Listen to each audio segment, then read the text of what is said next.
Hello students, welcome to YouTube channel of Friction Institute. Myself Harsh, your biology mentor और हम अपने NEET crash course 2025 की series में continue कर रहे हैं चैप्टर बायोलॉजिकल क्लासिफिकेशन, जिसमें हम लास्ट वीडियो में कर चुके थे kingdom fungi.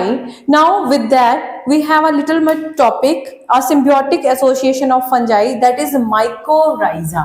That is mycorrhiza क्या होता है? आपकी जो फंगस है वो किसी ना किसी ऑर्गेनिज्म के साथ क्या रहती है, जिसको बोलते हैं सिम्बियोटिक रिलेशनशिप में रहती है। दैट इज कि फंगस जो है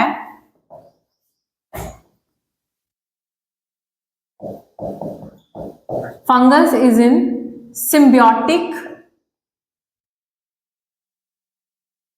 relationship with higher plants, with roots of higher plants. तो सिम्बियोटिक एक म्यूचुअल रिलेशनशिप होता है जिसमें दोनों ऑर्गेनिजम्स को क्या होता है, एक दूसरे से फायदा मिलता है। तो माइकोराइजा आपके दो तरह के होंगे, ectomycorrhiza and second is endomycorrhiza. Ectomycorrhiza मतलब ये जो है, जैसे प्लांट है, प्लांट्स की रूट्स के बाहर, मतलब ये बाहर की तरफ फंजाई जो है उसके ऊपर क्या कर जाएगी, ग्रो कर जाएगी किसी भी प्लांट की रूट्स के बिल्कुल बाहर। तो इस तरह का जो है दैट इज कॉल्ड एक्टोमाइकोराइजा। तो यहाँ पे बेसिडियोमाइस्टिस फंजाई जो है पाइन्स ट्री के साथ ये म्यूचुअल रिलेशनशिप बताती है, that is basidiomycetes with the roots of pine trees. Clear? Endomycorrhiza में फंगस जो है इनसाइड द सेल ग्रो करेगी, फंगस जो है इनसाइड द सेल ग्रो करेगी, दैट इज वैम।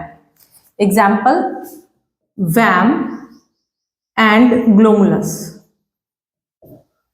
ठीक है? zygomatis, Zyglomus is zygomystis with orchids,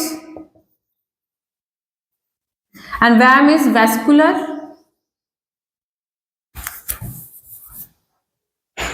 pen change करना पड़ेगा, vascular arbuscular mycorrhiza. VAM is vascular arbuscular mycorrhiza. Clear? तो mycorrhiza, it is a mutual symbiotic relationship of fungus with any of the organism, normally higher plants की roots के साथ होता है। एक्टोमाइकोराइजा जो उसके माइकोराइजा जो बाहर ग्रो करेंगी, एंडोमाइकोराइजा जो सेल के अंदर ग्रो करेगा, that is VAM and Glomus. VAM is vesicular arbuscular mycorrhiza and Glomus में ऑर्किड्स के साथ जाइगोमाइस्टिस फंजाई जो है वो ग्रो करती है। This is एक्टोमाइकोराइजा। बेसिडियोमाइस्टिस जो है with the roots of pine trees ये क्या करेंगी, ग्रो करेंगी। तो ये एक छोटा सा टॉपिक था जो किंगडम फंजाई के साथ ही आता है। Now about viruses. अब नीट के सिलेबस के अकॉर्डिंग आपके पास इसी चैप्टर में आपका छोटा सा टॉपिक है viruses, viroids, prions and lichens. Clear? तो सारी क्लासिफिकेशन हो गई, लेकिन वायरसेस को कहीं पे भी कोई जगह नहीं मिली। लाइकन्स क्या होते हैं? एल्गी और फंजाई का कॉम्बिनेशन, एल्गी और फंजाई का कॉम्बिनेशन। तो अब हम नेक्स्ट टॉपिक में आपके साथ करेंगे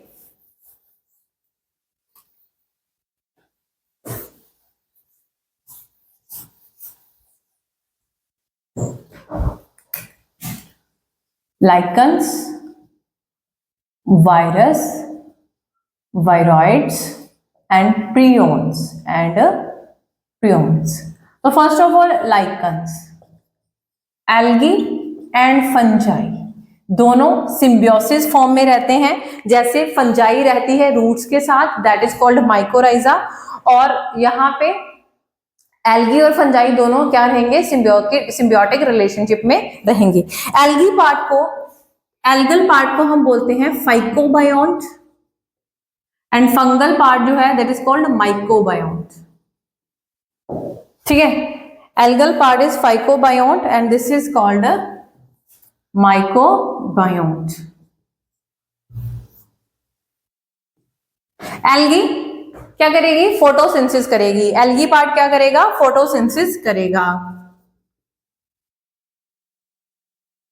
and this helps in, fungus वाला पार्ट जो है वो रिप्रोडक्शन में मदद करता है। किसमें मदद करता है? रिप्रोडक्शन में। It helps in reproduction. Clear हो गया? ठीक है। लाइकन्स पीरियड होते हैं, स्लो ग्रोइंग होते हैं। क्लियर? दूसरी बात, पियोनियर कम्युनिटी, मतलब हम इसको बोलते हैं इकोलॉजिकल सक्सेशन। अगर हम देखें तो उसमें ये मेजर कम्युनिटी हम काउंट करते हैं। दूसरा, लाइकन्स आपके क्या है? Indicator of pollution. तो जहां पे भी सल्फर डाइऑक्साइड आ जाएगा ये वहां पे ग्रो करना बंद हो जाएंगे। तो indicator as of sulphur dioxide. तो आपकी बुक में अगर हम देख लें तो लाइकन्स के बारे में क्या बोला गया है, तो उसने बोला lichens are symbiotic association that is mutually useful association between fungus and algae. Algal part को फाइकोबायोन बोला, फंगस पार्ट को माइकोबायोन बोला, which are autotrophic and heterotrophic. Phyco autotrophic है, माइको पार्ट जो है दैट इज हेटरोट्रॉफिक। देन उसके बोला algae prepare करती है फंगस के लिए फूड, और फंगस क्या करती है? शेल्टर, डेड डिकेइंग मैटर पे ग्रो करती है फंगस, तो मिनरल न्यूट्रिएंट्स सारे वही इकट्ठे करके उसको देती है। So close is their association that if one saw a lichen in nature, one would never imagine that they had two different organisms within them. Lichens pollution indicators है, तो जहां पे भी polluted area होगा वहां पे आपके lichens grow नहीं करेंगे। तो this was about lichens. Clear हो गया? Next है आपके viruses. Next है आपके पास viruses। तो वायरसेस की अगर हम बात करें तो वायरसेस जी ये हमें बड़े कंफ्यूज करते हैं। These are acellular but they are cellular, they are living but they are non living. तो इसी कंफ्यूजन की वजह से इनको कोई प्रॉपर क्लासिफिकेशन या किंगडम इनको नहीं मिला हुआ। ठीक है। These are the connecting link between, हम इसको बोल सकते हैं connecting link between living and non living. मतलब अगर ये इनको कोई होस्ट ना मिले तो एज इट इज ही ये पड़े रहते हैं। ठीक है। तो उस टाइम पे क्रिस्टलाइन फॉर्म में होंगे, हम इनको नॉन लिविंग डिक्लेयर कर देते हैं। लेकिन जैसे ही इनको होस्ट मिला ये रिप्रोड्यूस करना शुरू कर देते हैं, ये रिप्रोड्यूस करना शुरू कर देते हैं। दैट्स व्हाई ये are connecting link between living and non living. Clear हो गया? लिविंग वाला पोर्शन क्या है इनके पास? इनके पास खुद का डीएनए है, आरएनए है, प्रोटीन की कोटिंग है, जिसकी वजह से हम इनको लिविंग में काउंट कर लेते हैं। नॉन लिविंग वाला पोर्शन क्या है इनके पास? नॉन लिविंग वाले पोर्शन में इनके पास कोई सेल नहीं है, कोई रेस्पिरेशन नहीं होता, कोई मेटाबॉलिज्म नहीं होता, सिंपल एक क्रिस्टल की तरह ये पड़े रहते हैं। क्लियर? बात समझ आया? वायरसेस कनेक्टिंग लिंक है लिविंग और नॉन लिविंग में। लिविंग वाला फीचर क्या है? अपना डीएनए है, आरएनए है, प्रोटीन की कोटिंग है। नॉन लिविंग वाला फीचर क्या है कि इनके पास कोई रेस्पिरेशन नहीं है, कोई मेटाबॉलिज्म नहीं है, और क्रिस्टल फॉर्म में ये बाहर पड़े रहते हैं। कौन है ये? Mister virus. कौन है ये? Mister virus.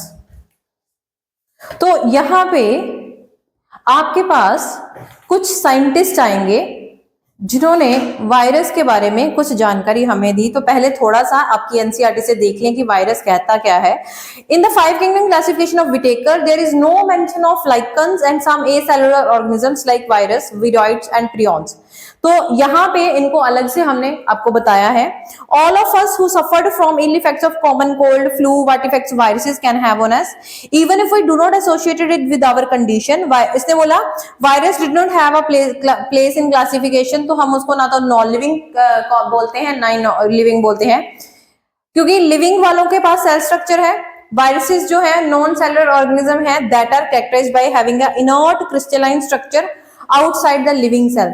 तो लिविंग सेल की अगर हम बात करें तो उसके बाहर ये जब होते हैं तो ये क्रिस्टलाइन फॉर्म में होता है, और जैसे ही वो किसी सेल को इन्फेक्ट कर देते हैं दे क्या करेंगे? रेप्लिकेट करना शुरू कर देंगे। तो अब हमें कंफर्म नहीं है कि हम इसको लिविंग बोलें कि नॉन लिविंग बोलें। वायरस मीन्स विनोम और पॉइजनस फ्लूइड, ये किसने बोला था? Dmitri Ivanowsky. अब आपके पास यहाँ पे कुछ साइंटिस्ट आएंगे जो आपको इन सब चीजों के बारे में बताएंगे। तो लुईस पास्चर ने ये टर्म दी थी वायरस। तो आपके पास साइंटिस्ट है 3-4।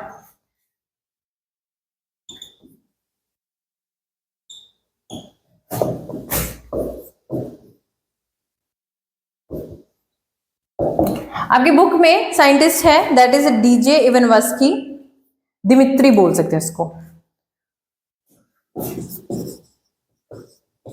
इवानोव्स्की, ठीक है। इसने क्या बोला था, इसने टोबैको मोज़ेक वायरस को डिस्कवर किया था। फिल्ट्रेबल प्रॉपर्टी ऑफ वायरस भी इसी ने हमें बताई थी। तो आपकी एनसीईआरटी बोलती है Dmitri Ivanowsky recognized certain microbes as casual organism of the mosaic disease tobacco. They were found to be smaller than bacteria because they passed through bacteria proof filters. तो bacteria proof filter से भी वो पास हो गए थे। ये चीज किसने बताई थी? दिमित्री इवानोव्स्की ने। तो उसने बोला, दिमित्री इवानोव्स्की ने TMV टोबैको मोज़ेक वायरस को डिस्कवर किया था। That can be passed through bacteria free filters। तो बैक्टीरिया के लिए जो फिल्टर्स लगाए थे ये इतने स्मॉल साइज के थे कि ये उसमें से भी निकल गए। देन आपके पास है बेजर्निक, ये भी एक साइंटिस्ट हैं। तो इन्होंने ये चीज बोली कि जो वायरस है वो एक पॉइजनस फ्लूइड होता है, कंटेजियम वाइवम फ्लूइड। तो उन्होंने ये लाइन बोली that is contagium vivum fluid, मतलब poisonous fluid, viruses are poisonous fluid।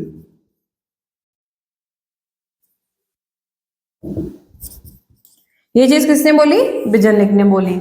आपकी बुक बोल रही है MW बिजर्निक demonstrated that the extract of the infected plant of TMV could cause infection in healthy plant and named the new pathogen virus and called the fluid as contagium vivum fluidium, infectious living fluid, infectious living fluid। Clear हो गया? ये चीज किसने बोली? बिजर्निक ने बोली।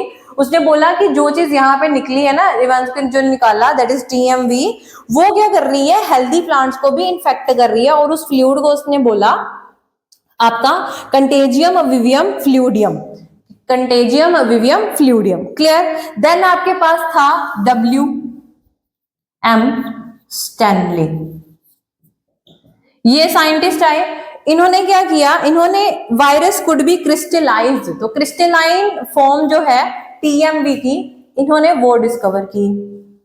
तो इनका नाम, इनके काम आपने याद रखने हैं, इनके काम और इनके नाम आपने याद रखने हैं। दैट इज लुईस पास्चर ने टर्म दी, इवानोव्स्की इन्होंने TMV डिस्कवर किया, बिजर्निक ने TMV डिस्कवर किया और उसका जो इन्फेक्टिव फ्लूइड था उसको एक्सट्रैक्ट किया और उसको बोला कंटेजियम वाइवम फ्लूइडियम, मतलब पॉइजनस इन्फेक्शन फ्लूइड। देन आपके पास आई स्टैनली, स्टैनली ने उसको क्रिस्टलाइज फॉर्म में भी देखा, TMV को क्रिस्टलाइज फॉर्म में भी देखा। तो दिस वाज अबाउट वायरसेस। अब हम वायरस की स्ट्रक्चर की बात करें, वायरस की अगर हम स्ट्रक्चर की बात करें तो जो वायरस का स्ट्रक्चर है उसमें दो चीजें होती हैं। एक उसमें होती है प्रोटीन की कवरिंग और एक उसमें होता है DNA और RNA। ठीक है, तो स्ट्रक्चर की अगर हम बात करते हैं वायरस के, तो वायरस दो चीजों से बना है। उसमें होते हैं प्रोटीन और उसमें होता है न्यूक्लिक एसिड, कुछ भी हो सकता है RNA या DNA। 95% स्ट्रक्चर उसका किसका बना हुआ है? प्रोटीन्स का बना हुआ है, और बाकी का 5% जो है वो उसके न्यूक्लिक एसिड का बना होगा, जेनेटिक मटेरियल का। ठीक है, न्यूक्लिक एसिड। क्लियर जी? समझ आ गई? स्ट्रक्चर दो चीजों से बनी है। इसके पास एक प्रोटीन की कवरिंग होती है जिसको कैप्सिड बोलते हैं, उसके अंदर जेनेटिक मटेरियल होता है न्यूक्लिक एसिड, वो RNA भी हो सकता है, वो DNA भी हो सकता है। प्रोटीन की अगर बात करें तो कैप्सोमेयर्स की बनी होती है, सेल्स को कैप्सोमेयर बोलते हैं। ये क्या बनाती है? एक कैप्सिड बनाती है, ठीक है, ऊपर की कोटिंग बना देती है और बीच में आपका RNA DNA कुछ भी होगा। क्लियर हो गया? समझ आ गई बात? On the basis of DNA आपके पास है प्लांट वायरसेस, आपके पास है एनिमल लाइक वायरसेस और आपके पास है बैक्टीरियोफेजिस। बैक्टीरियोफेजिस वो होंगे जो किसको करेंगे बीमार, किसमें डिजीज कॉज करेंगे? बैक्टीरियाज में। और जो प्लांट में करेंगे वो प्लांट वायरसेस हो गए, और जो एनिमल्स में डिजीज कॉज करेंगे उनको हम क्या बोलेंगे? एनिमल वायरस बोलेंगे। तो प्लांट वायरस जो भी हैं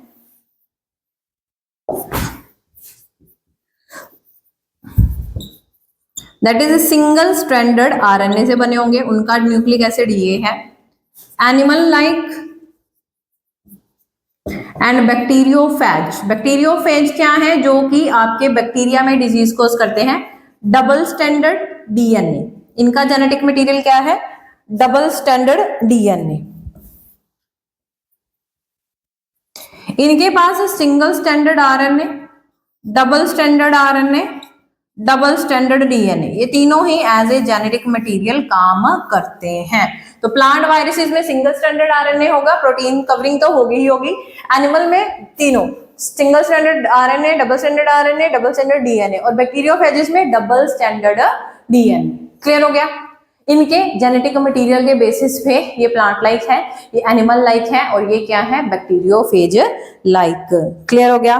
तो measles, mumps, rabies, polio, AIDS, SARS, corona, influenza, ये सारी डिजीजेस एनिमल्स में होती हैं, और किसकी वजह से हो रही हैं? वायरसेस की वजह से हो रही हैं। डबल स्टैंडर्ड डीएनए वाला कॉज करता है हॉप्स।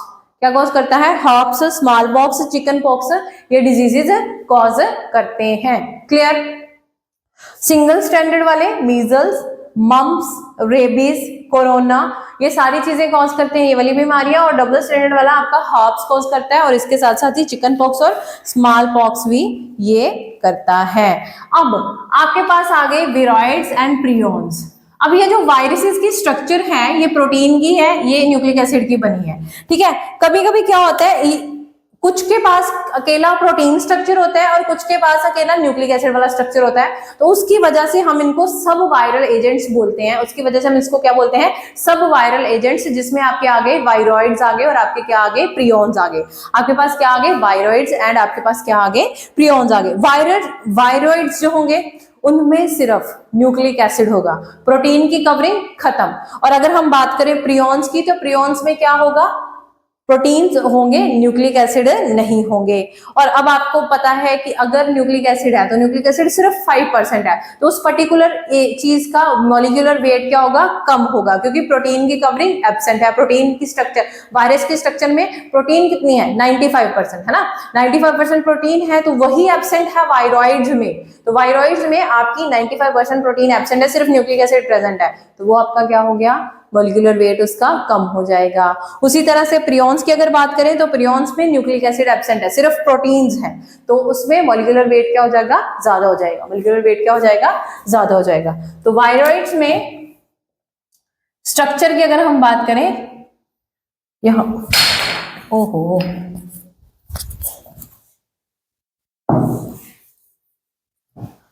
वायरॉइड्स, इसको बोलते हैं सब वायरल एजेंट्स एंड प्रियॉन्स।